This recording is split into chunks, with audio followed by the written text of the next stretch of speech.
दिनै 13 जुलाइ 2020 समबार फैदो दिननि माखासे हेडलाइन निउज, इम्पर्टेन्ट निउज, ताजा आपडेट आरो ब्रेकिं निउजफोरखौ फारियै मिथिना लानि।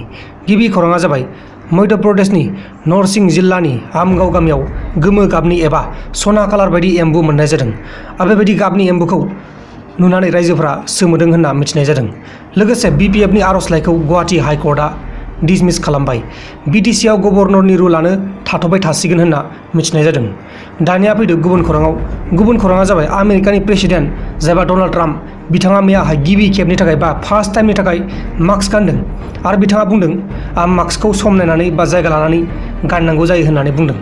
आरो लोगोसे जोंनि बे भारत हादराव 100 बोसोरनि उनाव कर'ना भाइरास बेमारजों गोबां खहा जादों, बेबायदि खहा जाफेराखैमोन होननानै फोरमायदों। जोबोद दुखुनांथाव, जोंनि बे भारत हादरा गोबां खहा जाबाय बे कर'ना भाइरासनि थाखाय। गुबुन खौराङा जाबाय गुवाहाटीआव लकडाउननि समावबो सोलिगासिनो दं जौ सेरेब, गान्जा आरो ड्राग्सनि बेफार फालांगिरि। आरो लोगोसे जोंनि बे बिटिआरआवबो गोबां सेंग्राफ्रानो ड्राग्स सोबो होननानै मिथिनाय जादों।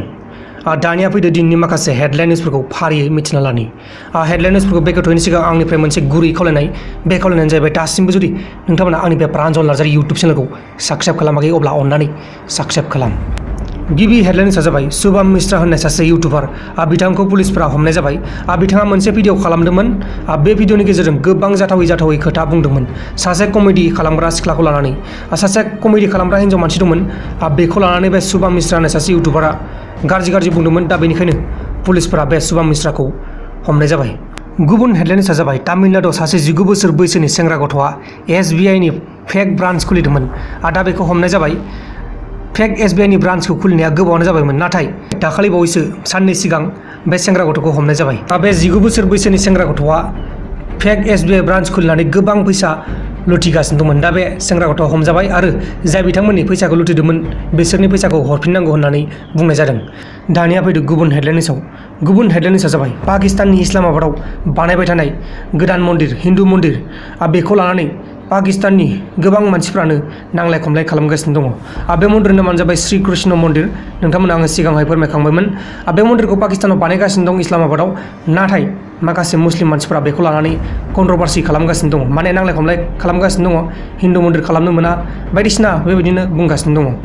दा मा जायनायनोसै, जेब्ला आपडेट फैयो अब्ला आङो नोंथांमोननो फोरमायगोन। लोगोफोर, दिनैनि बेलासिनि रादाबफोरा बेखिनिल'मोन। जुदि नोंथांमोना आंनि बे चेनेलाव गोदान फैदों अब्ला चेनेलखौ साबस्क्राइब खालाम, लोगोसे बेलनि आइकनखौबो सेरनानै गालां। जोबथारनायाव आं बेखौनो बुंनो सानो, चेनेलनि डिसक्रिपसनाव मोनसे भिडिअनि लिंक होना दोनदों। बिथांमोननि चेनेलनि मुङानो जाहैबाय जै बर' हारिनि। बिथांमोना बर'नि फेक्स भिडिअ बानायो। नोंथांमोना जुदि फेक्स भिडिअ नायनो मोजां मोनो अब्ला नायबानो जाबाय। बाय बाय। बायदिया बिरफुंनाय, सोर रोंलाय देनाय फरनाय, आइलि